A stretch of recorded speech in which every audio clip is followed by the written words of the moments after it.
Well, good afternoon, everyone. Great to have you with us. It is the top of the hour, and we're going to give everyone just about 1 minute to get logged in and situated, and we will be underway. We're so glad you could join us. In this minute, invite you to jump into the chat, introduce yourself, tell us where you're from, and we will be underway momentarily.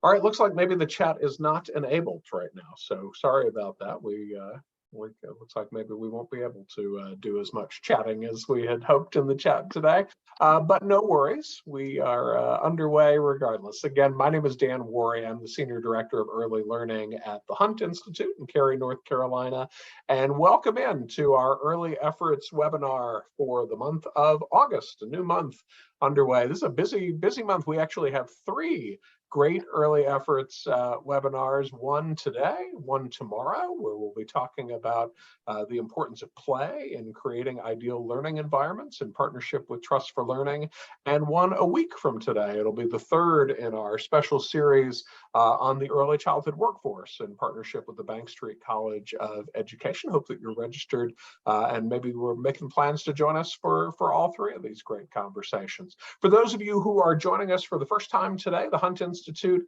is located, as I mentioned, in Cary, North Carolina, and is the brainchild of Jim Hunt, who was the 4-term governor of North Carolina. We are an education policy resource to governor's offices and state lawmakers and other senior state electeds all across the country. And we cover the full waterfront from early childhood on up through workforce.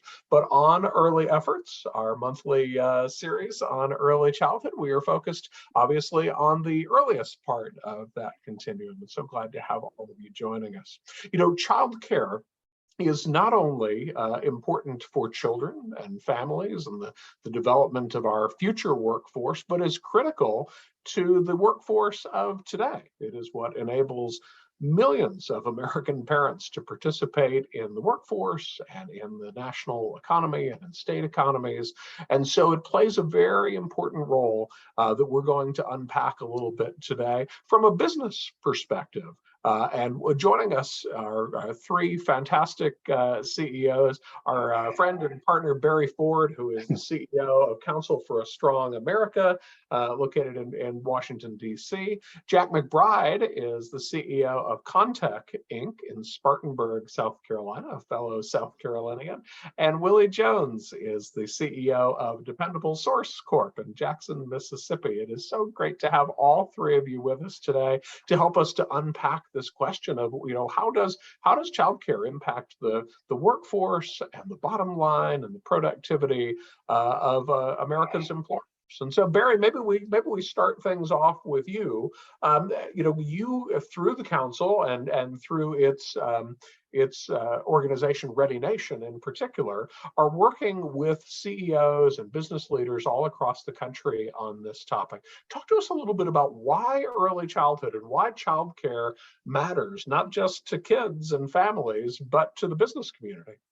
Thank you so much for that. I really appreciate the introduction, Dan, and I am really privileged to be part of this panel with 2 of our very engaged and experienced Ready Nation members, Jack and Willie. Much appreciated for their participation in the panel. So look, childcare is really important and really important to business leaders because they've recognized that to have fully engaged employees, to have fully engaged parents who are working in their organizations or in their shops, the parents need to feel as though their kids are safe and well taken care of, right? And this is a fact that we discovered as an organization We documented it before the pandemic. In 2019, our Ready Nation group, our group of business leaders, conducted a survey that involved over 800 parents, both men and women, who had children between the ages of 0 and 3, so infants and toddlers. So it's just infants and toddlers the survey was done with. And what we discovered is that through economic analysis and research, that the lack of affordable childcare for infants and toddlers is costing the economy $57 billion.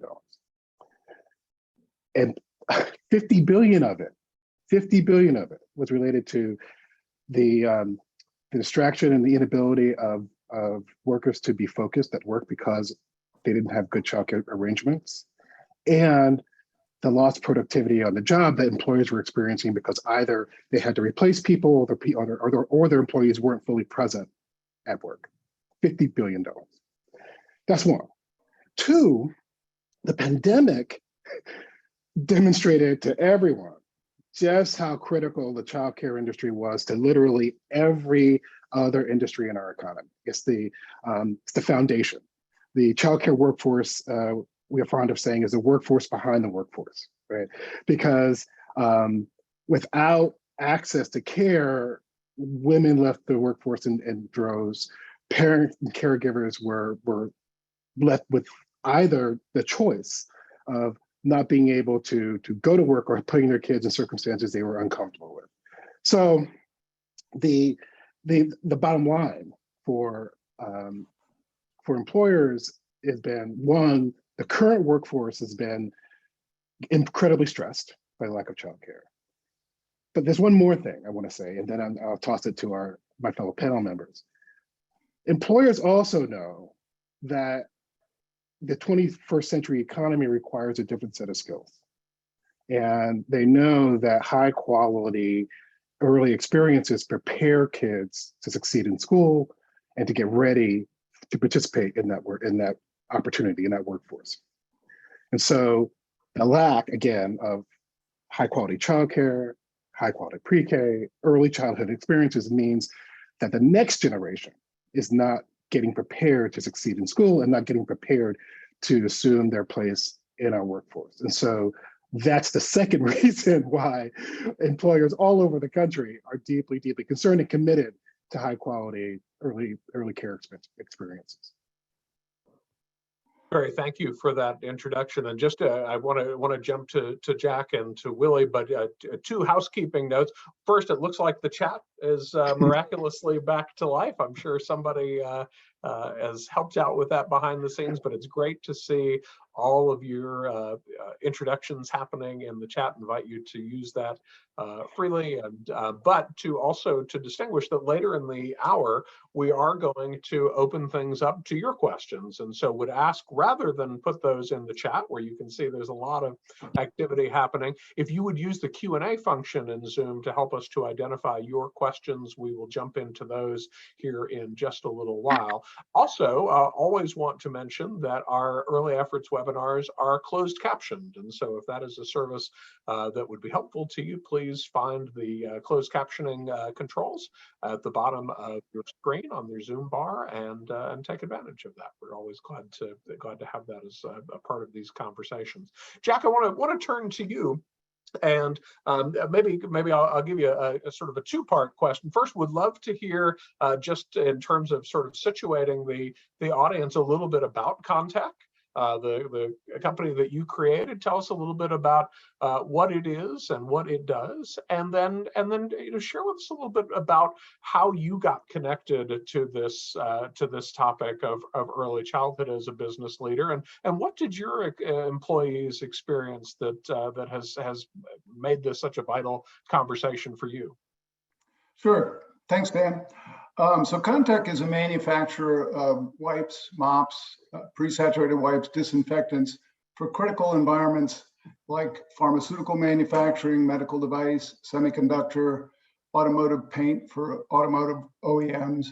And we have two factories in Spartanburg. We have a factory in Suzhou, China. We have a factory in northern UK. So we have sales, marketing, manufacturing in Asia, North America, and then the EU.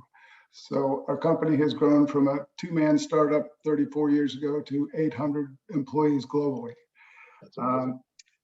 And in Spartanburg, we have the Mary Black Foundation, and Mary Black Foundation has early childhood as one of their core focus areas. So I served on the board of Mary Black for 8 years, ending up as chair, and learned that 80% of brain growth happens in those first 3 years of life, and a significant amount of brain development in terms of synapses being formed and things like that. I learned this after my own children. 4 children were over 10 years old, so it was a little late for me, but I wish I'd known. I would have probably done some things a little differently. But childcare is critical. Obviously, as a manufacturer, we don't have the luxury of allowing most of our employees to work from home and things like that. So, and that even before the pandemic, we had employees that we lost lots of times because they couldn't get good childcare. And it especially affects women more so than men. Obviously, women tend to be leaned on for childcare more so than men. And it just happens that women tend to be more productive in our workplace than men in certain aspects of the job. So that kind of hits us really hard. So childcare is critical, and it's not only critical to have childcare so workers can get to work, it's critical to have quality childcare because of what happens in those first 3 years of brain development. The kids need to be stimulated, they need to be worked with. It can't just be babysitting. We know that in South Carolina and elsewhere, there's a lot of home care, childcare. That needs to be supported, as well as quality childcare. The Mary Black Foundation has led an initiative in the state to create a quality rating system for the state of South Carolina, which I'm embarrassed to say we haven't had up until now, but that's critical. So childcare is critical both now and, as Barry said, we compete with Asia in our US plants because we have automated production lines, and the jobs that are coming back to America, the manufacturing jobs that are coming back to America, are not the jobs that left 20 and 30 years ago. They're going to revolve around automation, high-tech manufacturing. The skills that are required to meet the manufacturing jobs of the future are not the skills that left this country. We need a really skilled workforce if we're going to be competitive going forward. Jack, well said. I think one of my favorite pieces of writing on this whole topic was written by Catherine Stevens, who was formerly at the American Enterprise Institute, a report that was called "Workforce of Today and Workforce of Tomorrow." And so, I mean, I think that even that title, it really encapsulates nicely what you're talking about: the needs of today's workers, but also the potential for high quality early childhood programs to help make sure that we are competitive and that our children are entering the workforce subsequently ready to deal with the challenges of the 21st century.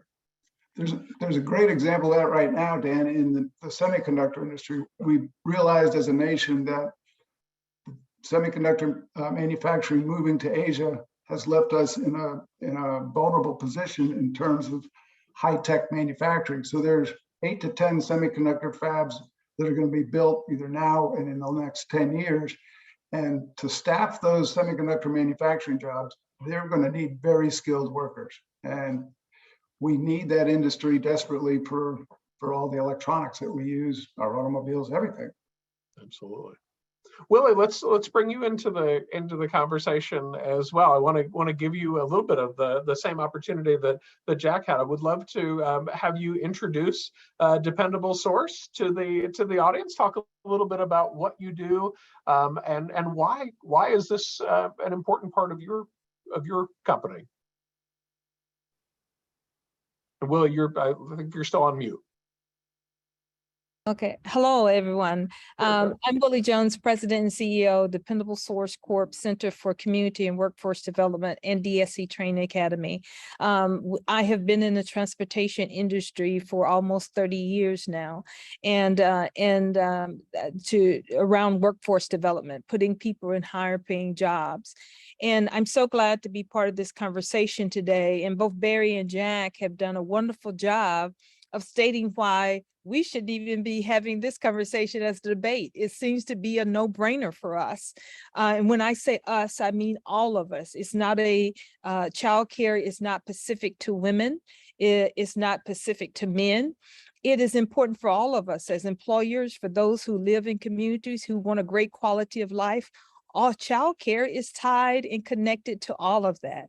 But Barry and Jack has done a wonderful job outlining where we are around childcare and giving a really great example of why we need to support it in such a big way. But I wanted to dig a little bit deeper as it relates to women and how it impacts us. We know on a national level, women's participation in the workforce is in large numbers. So we know that employers need the skills and talents of women all throughout our workforce, no matter what the industry. We need that particular part of our workforce to be engaged, to be healthy, to be available to us. So that's so important to us. And when we look at where women are post-COVID, a lot of women are saying, I don't want to get back into the workforce. I don't want to go back into brick and mortar. All of those things, and a lot of it's tied about a quality of care about workforce, whether women want to spend more time at home with their children, or they say that I am tired of working 2 jobs. I'm looking for jobs and careers that's going to improve my quality of life. So what we need for women to be able to do that is, number one, we have to have supportive, good care for our children that gives us an opportunity to get workforce training. We hear a lot about upskilling. We need women to upskill for the future of work. The future of work is a lot about what Jack talked about. They have jobs that's in tech. They require a lot more skill than we did pre-COVID. So women need to be able to get the training they need to have to be able to upskill, to be also work in these particular industries and jobs for the future. A lot of what we do at DSC, and we have a special advocacy around women moving into non-traditional careers. That includes trucking, that includes other transportation jobs, tech jobs. A lot of people say, you gotta be kidding me. Tech is not a non-traditional career. Surely everybody has access to tech. Well, women on a national level, their participation rate is still in the single digits. So we need to make sure that we are pushing women toward those particular jobs and the careers, but they need training involved to that. And so what do they need in order to get that? They need first, number one, if they have children, they need good childcare. And affordable childcare. Childcare, to have a good childcare now, it's very, very expensive on a weekly basis, and it's very, very huge cost for us. So that is the reason, one of the main reasons we need to focus on this particular effort. And then I just want to talk about the employers and industries that I talk to every single day. I talk to employers from across industries, whether it be transportation or manufacturing or construction. When they talk about their deficits around staffing their particular companies in order to expand their capacities, they say we need more skilled and qualified workers.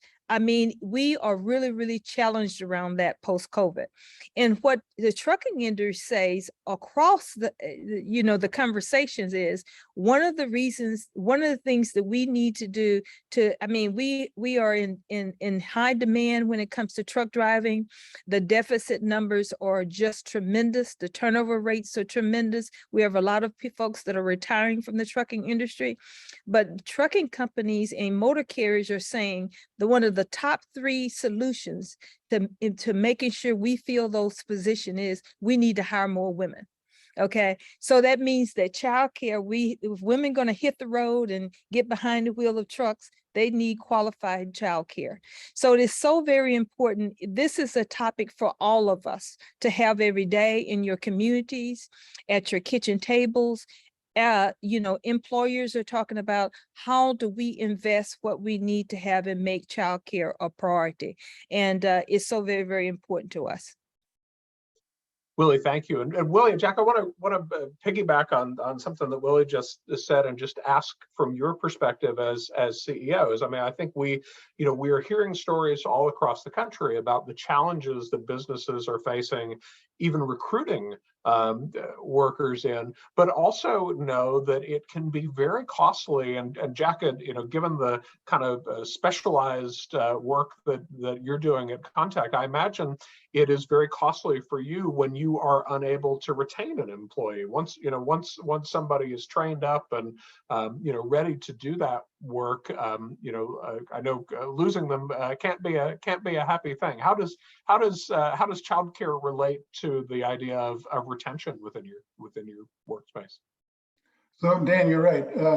For somebody to get trained for our manufacturing, it's generally 6 to 12 months before they really are kind of earning their keep, as it were, in terms of productivity.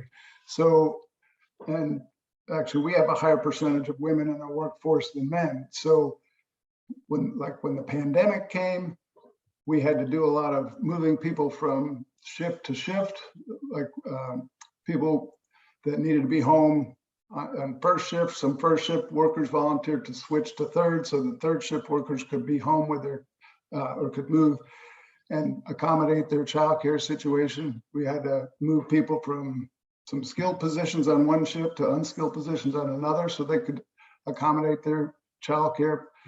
And we've had issues with, like everybody else, getting enough people for the last 4 or 5 years.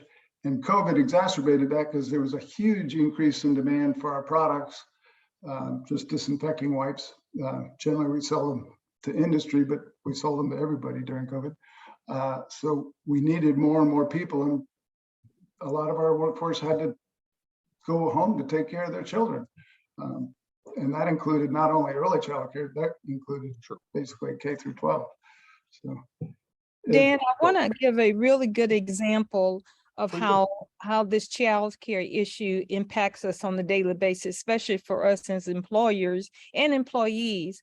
On Monday morning, I got a call from one of my key personnel who said that she could not come to work that morning because her daycare had a small fire. And so she was not going to be able to come in that morning, but she was going to try to call around and try to get find some substitute daycare for the day. Well, of course, that did not happen. So therefore, we had an entire day where we lost her productivity, and we had to call on others to step in and pick up her workload. So now the production of those other individuals were impacted by it. Our business was impacted by it. And so, these are the kind of things when we say it's not a one impact situation. It impacted us as an employer because we didn't get the production that we needed to get done that particular day. She lost the income if she didn't have sick time or personal leave that she could take for that particular day. She's going to take a 8-hour hit. And that impacts her weekly payroll. And then when we talk about the money that she's going to be able to spend in our local community, those are less dollars that she's going to have to impact our communities that we live in. So these particular issues is so very, very important for us to understand the impact of these type of lack of resources that impacts all of our communities. And we need to make sure that we connect the dots, because it hits, as we say as women, it hits all of our pocketbooks. Absolutely. Barry, I imagine, I mean, even I know in this context, we're talking about the council's role in sort of bringing together CEOs, but you're an employer as well. I imagine, even within the council and Ready Nation, that you're experiencing some of this with your own employees. We absolutely are. And a key part of what we're able to do, though, unlike what Jack can do, and what Willie's target audience, the transportation industry, truckers can do, my employees can work from home, right? My employees can do their work and juggle, although difficult, juggle their issues at home. And we have different kind of leave policies that make that easier. But I want to go further though. I want to say, look, the fundamental problem that we're facing as a society that both Jack highlighted in his business and Lloyd's highlighting in her work with the transportation industry and getting women into non-traditional jobs is that for too long as a society, we have put the burden on figuring this out on families alone, right? And particularly on women alone. And what our research has shown, in fact, the research of so many colleagues from AEI that you've referenced, Dan, the US Chamber, Ready Nation,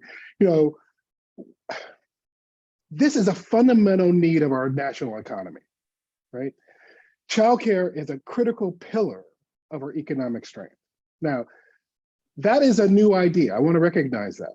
That is not an idea that has been long-standing in the conversation around the US economy, right? It's not, because again, the thought was the care of young children is the duty and the responsibility of their families. Okay, it is, but families can't do it alone. So what does that mean? It means that when we reflect on the economic cost, and this is pre-pandemic, this is 2019, of the 57 billion total, the 50 billion just for employers and employees lost annually because of lack of childcare for infants and toddlers. Move that out. Think about 4-year-olds and 5-year-olds aren't ready to be home alone. 6 and 7-year-olds aren't ready to be home alone. So the cost is much higher than that across our economy. So when you face that kind of economic loss, think about, when you face seriously, when you face that kind of economic loss, it begs for a comprehensive federal, state, public, private solution. And so the final point I'll make is this, and then I want to get the panelists back into it, but the final point I'll make is this: childcare in our society, in our country, is deeply, deeply fragmented. It's not a system because why, again, I go back to this, it's been thought of as the responsibility of families, right? So they had to work it out, they had to figure it out, very local providers, a very broad range of kind of circumstances and settings. And the diversity of delivery of childcare is actually one of its strengths. So that's a good thing. Family childcare centers, that's a good thing. What's not a good thing is how we fund it and support it. That's not a good thing. We rely way too much on families. We don't have stabilization funds so that employers can ride out circumstances that, for example, happened during the pandemic. We are not doing the right things to support families and to support the economies both at the federal state level. And the final point I make is this: this is a universal issue. This is not just an urban issue, it's a rural issue. Childcare deserts in our society, which means there are three children looking for every available slot for childcare. So half of the country is a childcare desert, but in rural communities, it's 60% childcare deserts, 60%. So, and in many rural communities, if you don't answer the childcare problem, you consign that community to withering because people won't move there. People won't site their plants there. People won't engage in the economy if they don't have a place where young families can go and thrive and feel supported. And I'll stop there. And Dan, I want to highlight something that Barry brought to our conversation, this whole idea of family. We are a society that believes that strong families is what makes up our society. It's what we work hard every day for. It's what we strive for. It's what we plan for in our retirement and in our investment in our children. It's all about family, make sure that we have strong families, vibrant families. So when we talk about this particular issue around childcare, we have to think about, do we still stand as America who believes in family, who believes in the strength of families, who believe in mothers and fathers and having whole families that can work together to live a quality of life in great communities to help build our communities. If we are a country that still believes that family is the foundation of who we are, we must invest in childcare and quality childcare. And we can do it not even by just dumping more money into the pot, just say we need more money to do this. We need to look at the monies that is currently expended and prioritize it to make sure that we are investing in this particular corner of what the support services that are required. In many states right now, there is funding available to support these early child care efforts, to support vouchers for families, for mothers and fathers to be able to supplement things. All of these dollars already are being invested in our state, but we have to look at the priority of how we're utilizing them and making sure that we invest our dollars in families. And that's what child care is about. It's about investing in families. Couldn't have said that any better, Willie. Thanks so much. I want to encourage everyone. We're going to jump into the Q&A here in just a minute. So if you've got questions for the panel, please do feel free to drop those into the Q&A, and we will jump into that in just a minute. Before we do that, maybe just a question to all three of you, and maybe Jack, we can start with you. What advice do you have maybe to other peers, business leaders who maybe are tuning in today, who are interested in getting involved and maybe not quite sure where to begin? What advice would you have on how does business get involved in this conversation? Well, first I'm going to take off on what Willie said. Just as I said, we have a plant in China, and as a nation, our future competitors in a large part are Asian, and we have employees in India. We do a lot of business in Korea. These cultures value education tremendously. I mean, the cultures are thousands of years old. Family units are very strong. Grandparents tend to stay in families and help educate the children. So if we don't prioritize quality childcare and quality education, we're not going to win, and we want to win. So, but going back to your question, Dan, we get involved on the local level a lot with Boys and Girls Club, and Aftercare is a big group that we support. We've introduced a program called The Basics to Spartanburg, which is a program of 5 basic things that parents can do with young children. Doesn't require a lot of money. It's basically just interacting with your children, because parents are always going to be the first and most important teacher that children will have. So we're trying to help parents learn to be parents. Home visitation is another thing that Council for a Strong America is supporting. We get involved to some degree on the state level, and then recently I joined some Council for a Strong America members for a visit to Capitol Hill, and we talked to some policy staffers in the Capitol, and then spent time visiting with different congressmen, 2 from South Carolina, 1 from Florida, just talking about the importance of this issue. And one good thing is we visited Republicans and Democrats, and this is a totally bipartisan issue, thank goodness. And we just need to get everybody to focus and prioritize this as a competitive imperative for our country.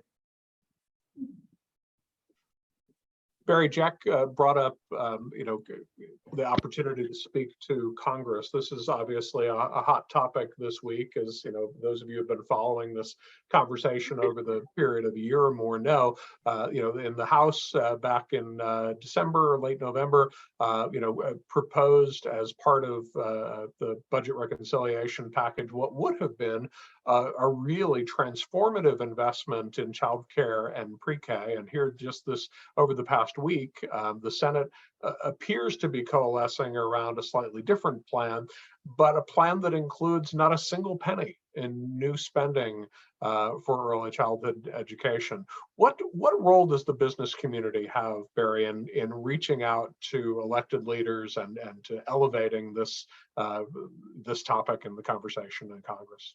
I'm really glad you asked that question, Dan. As you just said, the Council for a Strong America, we're an advocacy organization, right? And we're an advocacy organization that has as our fundamental purpose the recruitment and the mobilization of senior leaders in their fields to advocate for investments in children and their families. Ready Nation's our business leader group, but we also organize and mobilize law enforcement executives, police chiefs, sheriffs, and prosecutors through Fight Crime, Invest in Kids, and retired admirals and generals through mission readiness.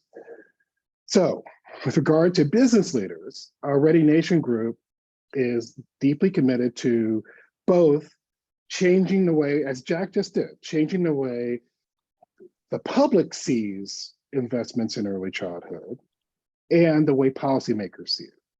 And the whole effort, and this gets to what Willie said, is to raise the priority of those investments in the government. So saying to a policymaker, again, if I said it, I'm not a business owner. I'm an advocate trained as a lawyer, right? Jack is trying to run a business that has plants all over the country, all over the world, and is competing with manufacturers all over the planet, right? So Jack says childcare, early childhood is really important to being competitive as a country, being competitive as an industry.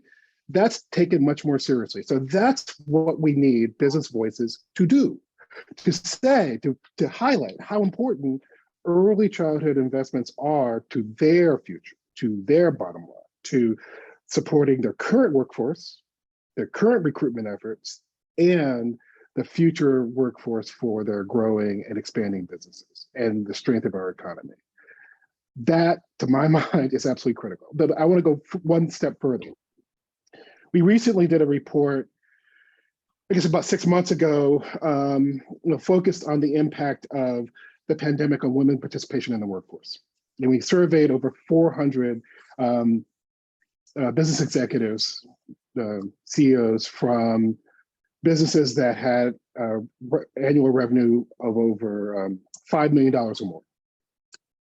We asked them, so what are you doing to support the childcare needs of your employees? And what would you need to do more?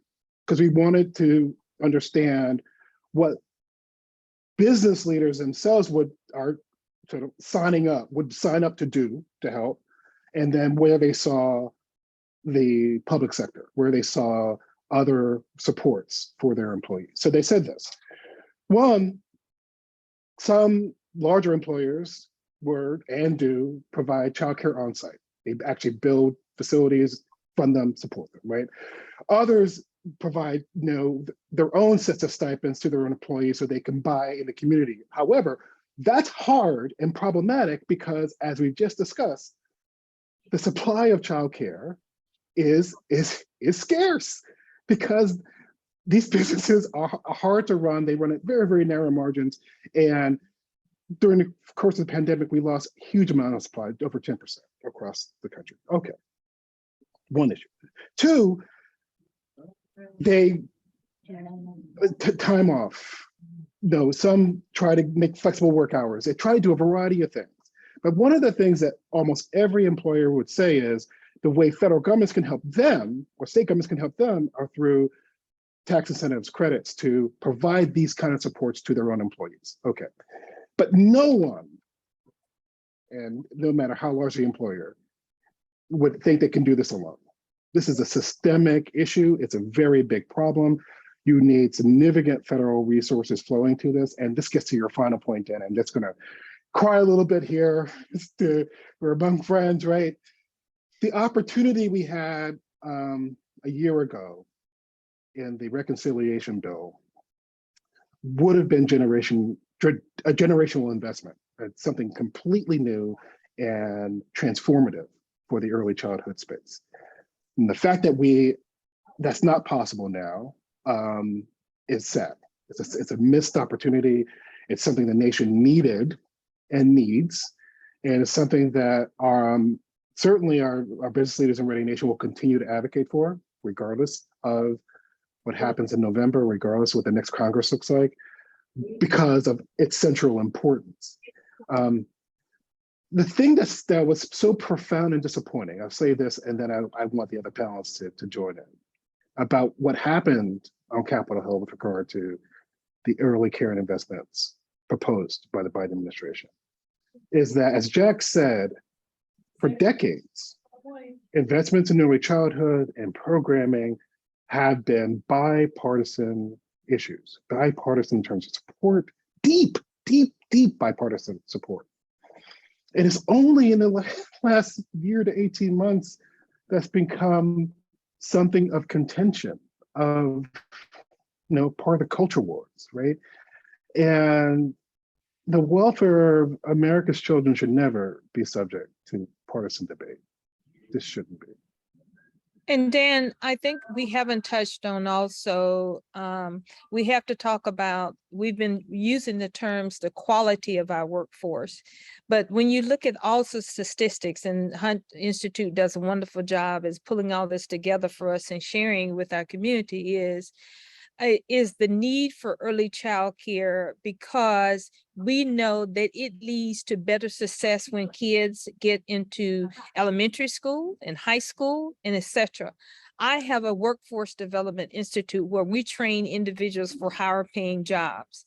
And I tell you, we have had to pivot and pivot and pivot during the years of our training that we've had there, because we have had to provide training within our facility that should have been, there was a need for it when they were in middle school and when they're in high school. And we find out now that they're now in the workforce and ready for workforce training.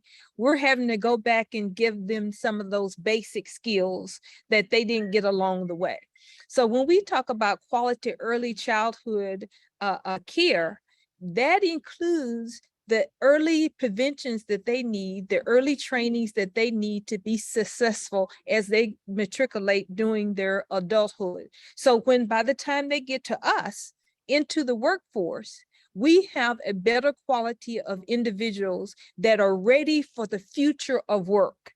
We know even now past the couple of years that we were right in the midst of our pandemic, now that we are post-COVID, I guess we can say post-COVID, is that now the world still went on those couple of years, and it's still changing every minute of the day. So we need a workforce that is intellectually and emotionally ready to handle the jobs of the future.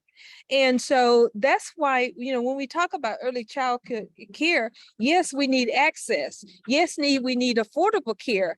But if we want individuals that are vibrant, that have innovative ideas, that are able to deal with the future of tech that we're talking electrical trucks now in the trucking industry. We're talking about trucks that's not going to be powered by a human being. We need people who are equipped mentally and emotionally for that particular type of technology. And so so when we make this effort, when we talk to business leaders, and I feel really that's the next push. If we want to really push this thing forward, we from the business community have the power to do that. We have so much power. Our leaders, they listen to us because we are what make the wheels turn. So they are listening to us. So we need to say is that, yes, it's great. We want to have kids to be successful, but it's okay to advocate for ourselves. We say that we need this source to expand our capacities, to grow and to do the things that we need to do to make this country great, to do all the things we need to do for the future. It's okay to say, get to be a little selfish in it and say, look, I need you to do this because I need this in my business. Just like you need other tax breaks and incentives and things like that, you need to make sure that our legislators are looking at early childhood care so that will also incentivize the future people that we're going to have to face with.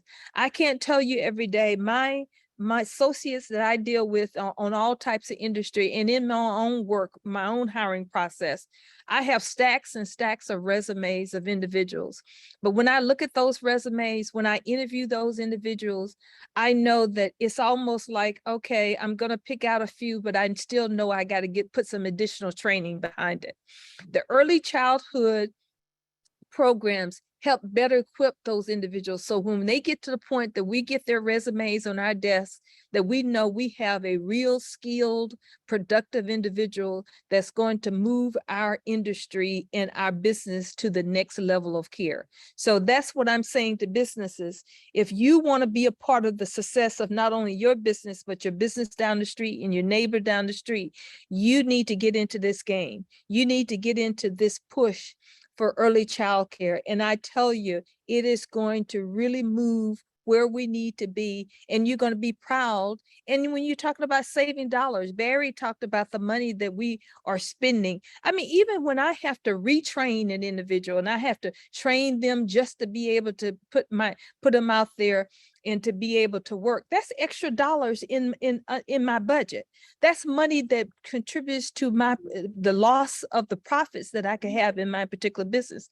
I can use those extra training dollars to get more equipment, to put more trucks out there on my facility, be able to train more individuals.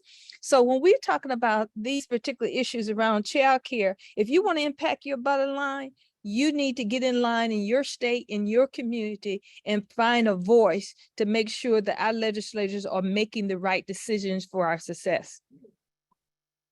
Absolutely. I want to jump into the Q&A with those of you who are viewing. Please feel free to drop things into the Q&A. Leslie asked an interesting question, though, and I think, throughout this conversation, Barry, you sort of led off by saying, families can't do it alone, right? And we've had some conversation around the importance of government's role here. Leslie's asking, what specifically can the business community do? What role should employers play in contributing to the impact of affordability and access to high quality care for their own employees? Well, go ahead, Jack. Actually, go ahead. Yeah, you can answer first. I mean, we try and act locally. We give some of our employees extra dollars when their children are from 0 to 5 to help them afford childcare, which is, as Willie said, it's incredibly expensive quality childcare. But then we try and get involved through the Mary Black Foundation in a partnership we called Hello Family, which is a cooperation between the city and business leaders and the major foundations in town to really focus on, especially the at-risk community, with home visitation programs before birth, then after birth. What we've seen in a study that was done through Fight Crime, Invest in Kids is that intervention at that age makes kids 3 times more likely to graduate high school than they would have otherwise. And we have a great example in our company. We have probably 15 to 20 second chance employees that we have who spent 5 to 10 years in prison. They're great employees, and the stories they have of growing up are not good. And think about if they'd had an intervention in their early childhood, we would have saved all that money we spent housing them for 5 to 10 years in a prison, and they would have been productive members of society like they are right now. So, as Willie said, we need to talk to local legislators. We need to go to the Capitol and let the business voice tell our Congress that if we don't make these changes, businesses are going to fail in the future because we don't have enough people. And let me build on Jack's answer, because his answer in the specific is akin to what I was going to answer in the general, right? So the general point is that businesses should do everything they can with their own resources to support their own employees, full stop, right? So if you're a large enterprise, you can afford to build a childcare center that's state of the art, great, more power to you, you should do it. If you're a smaller enterprise, can only do subsidies, that's great. If you don't even have that as a resource, if you are able to give people time, that's great, okay? So first step, businesses do whatever you can do with regard to supporting your employees. with your own capacity. But the second thing is use your voice. Willie's right, use your power as an employer in your community, because you're never going to solve this with just private sector action. Never. Sorry. I mean, I'm a capitalist. I believe in capitalism. Capitalism, the market doesn't solve this problem. This requires significant public resources coming from the federal and state governments to support this entire sector.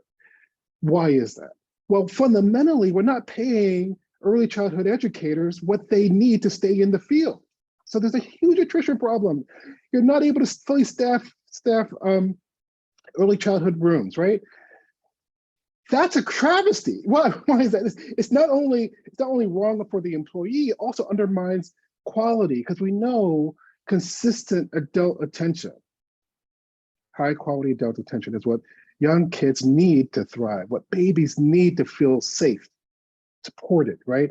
So if an early childhood educator who loves the work, but fundamentally says, you know what, I've got a family too, and Target's paying me significantly more than I could make at that early childcare center or the home-based childcare, that's a loss to the field. It's a loss to the economy. No, nothing against Target, but if the person has passion and skill for early childhood, we should figure out how to support that person to stay in that space. And we're not doing that as a society either. Willie, anything you want to add there? Yeah, I was thinking about this thing about how, this is we got to continue this fight. We got to continue this push, but what do we do in the meantime? And I love the ideas that Jack and Barry gave for employers, but most small businesses, of course, are very limited on what they can provide. But I like the idea. I know here at DSC, we've looked at giving our staff, afternoons off that they can take care of their other things that they have to go, like doctor's appointments and things like that, so that they're not having to take whole days off around the regular schedule. So we look at opportunities as that is concerned. But I don't want us to get too deep into trying to put this burden on the back of a lot of employers, because now we're still in the midst of a pandemic. Many of us are thriving, but still some of us are just surviving. So that means extra costs for us. And we are taxpayers. As business owners, we're taxpayers, and so the best way to do this parallel to looking at what we can do from our own budgets is to make sure that more businesses, as you go into your board meetings, as you go into your industry meetings, this needs to be part of your conversation. Say to your neighbors that's sitting to you around that board, what are you doing? How is childcare and the lack of it in early childhood care? How is the lack of early childhood care opportunities impacting your business? Some businesses haven't even thought about that. They don't understand how it impacts their business. So now you have started a dialogue with another business owner, another employer that can be partnering with us in this particular effort.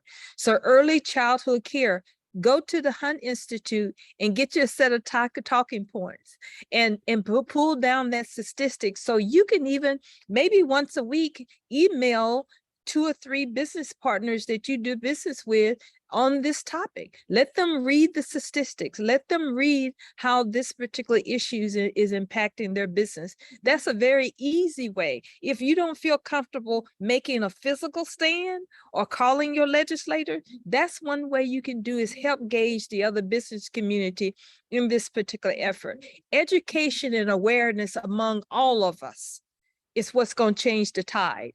It's going to change the tide. And one way you can do that is email, be part of a podcast, be part of a webinar. Even when you're talking to your church members that you talk to, let that be part of the conversation. Education and awareness is the key, and it's something that we all can do. It doesn't cost us anything. And a lot of us feel much more comfortable talking to, and then, it's all about relationships.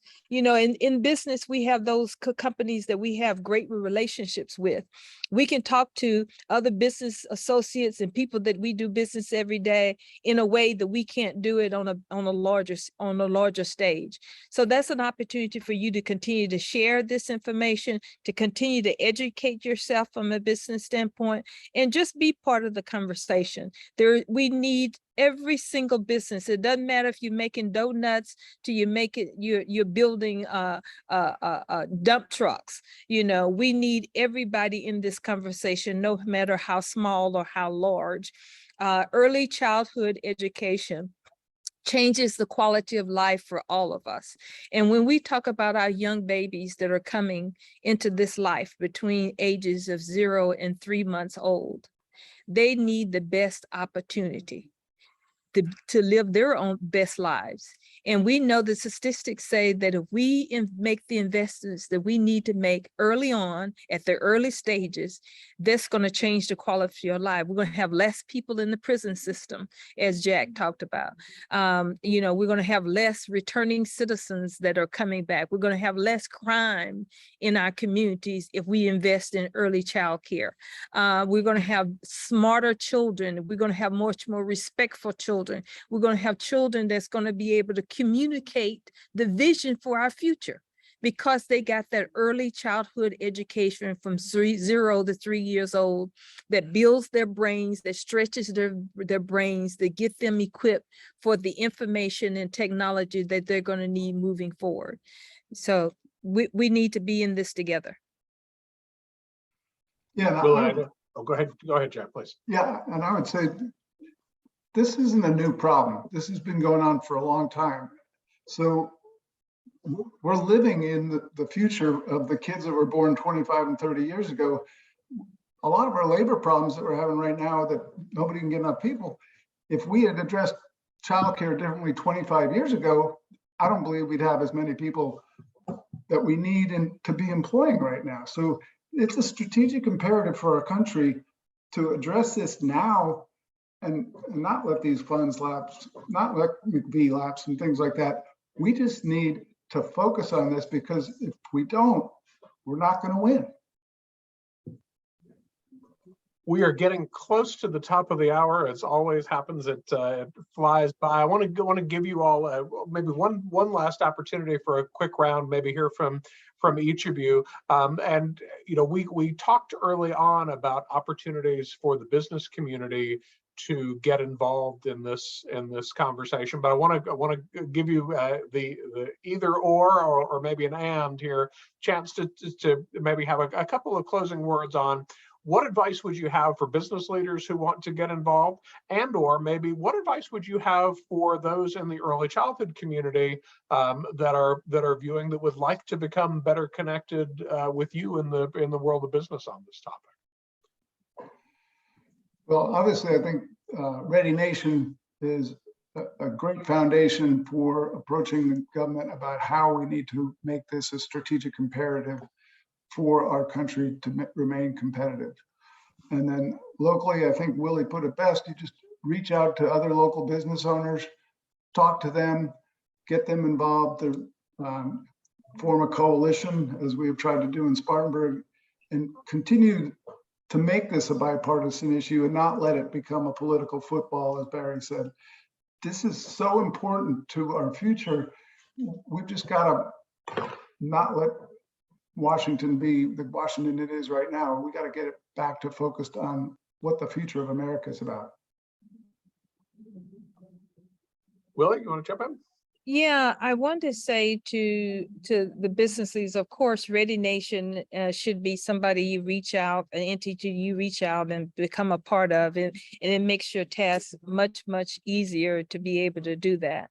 But it requires us really working together on this particular issue and topic. And also, I want to reach out to community service organizations that are out there, women business owners. One way that you as a business owner, and this is part of your own culture and your own part of how you do practice, your practice is part of your daily practices, is have a statement on childcare.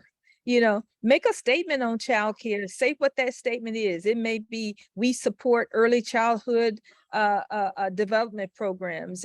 Put it in part of your mission or vision statement, put it on your website, put it on your Facebook page, so that not only those who are coming to work for you will see that and say, oh, I'm impressed. This is a company who values early childhood development, but also other business people who are going to your website, who do business with you, they will also take that example and put it, and maybe even create their own statement around this particular issue. So that's a great way for us to support this particular effort and stay very, and if you, some people say, well, I don't want to get out there on social media. I don't want to be part of a council. I don't want to do all that big effort. Just make your own stand. And by making your own statement regarding early childhood, the value and how you value it, definitely is a big way for you to do that. And it saves a lot for you. If you want to pack your bottom line, I mean, applicants applying for work in your positions, they'll really say, wow, this is somebody who cares about family, who cares about their employees, and invest in their and makes it a part of their culture, a part of how they think and how they work as a business. So I think that's another really great way that you can help support. And I'm going to say to women-owned businesses, and we have a lot of great women-owned businesses out there, I'm going to say for you that we all need to come up with ways to do exactly that. Let's put our statements out there. Let's put it within our businesses. Let's send those statements out to, even if you say to your local council people or people that you deal with every day, just send them a copy of what your statement is and your stand on this particular issue. That alone will be powerful when it comes from a business in their community. So those are great ways that you can support this particular effort. Barry, I'm going to let you close us Yeah, out. What's yeah, your, I mean, your parting advice? Yeah, that's a great statement, Willie. Really appreciate that. I'm only going to say this because both Jack and Willie gave really concrete and specific advice what businesses can do. I'll say this. One, I don't want the early childhood advocates or providers, supporters, folks who have focused on this for literally decades to be dispirited about where we are now. We've made a lot of progress. The fact that the brain science is present and a part of the conversation is a huge advance over where we were 10, 15, 20 years ago. No, I think we've won the battle of people thinking of early childhood simply as babysitting. Okay, cool. We have another fight to make. The next fight is raising its priority and raising its importance. And so everyone, I love Willie, your suggestion, everyone should be thinking about how to make the statement that early childhood is important to me, to my business, to my community, everyone. And the final thing I'll say, and then we got to go there, I know we're at time, is we have to be patient but persistent in the fight. We know that we've come a long way in 10, 15 years. We know we've got a long way to go. But the only thing that will prevent us from achieving, the idea that every family has the support and access they need in early childhood is if we stop advocating for it now. So. Well said. Panel, I want to thank you for taking the time out of your busy schedules to join us. Jack McBride is CEO of Contech Inc. in Spartanburg, South Carolina. Willie Jones is the president and CEO of Dependable Source Corp. in Jackson, Mississippi. And Barry Ford is the CEO at Council for a Strong America in Washington, D.C. It has been a treat to have you all, and a treat to have all of you. I have to tell you, every time we do one of these, just watching the chat go by just sort of gives me life to watch these great conversations that are happening. And I'll tell you, there's every single time there's at least one comment that surprises me. Today's was a greeting from Nepal. I don't know if you all saw that go by, but we're reaching an international audience on this conversation, which just goes to show what about, this is not solely an American issue. If you're following this, this is something that nations all across the globe are struggling with, but certainly something that we need to continue emphasizing here in the United States. Want to encourage you, if you have not already signed up, we will be back tomorrow again at 2 p.m. It's a little unusual that we do 2 of these back to back, but we had to reschedule back in June an amazing panel that we have put together in partnership with Trust for Learning on creating ideal learning environments through play.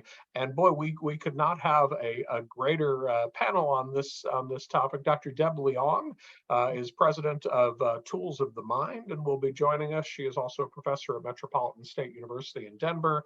Dr. Kathy Hirsch-Pasek of the Brookings Institution will be with us, and Dr. Denisha Jones of Sarah Lawrence College will all be joining us tomorrow to talk about the role of play and its importance for young children. So hope that you will join us. If you have not yet registered, please feel free to hop on to the Hunt Institute. If you look up, if you Google webinars, Hunt Institute, it will pop right up. You'll see all of the upcoming offerings, or feel free to pop onto our social media channels. You'll find that there as well. But we look forward to seeing you tomorrow. Hope to see you next Tuesday as well, as we finish out our great summer series with the Bank Street College of Education, talking about the needs of the early childhood workforce.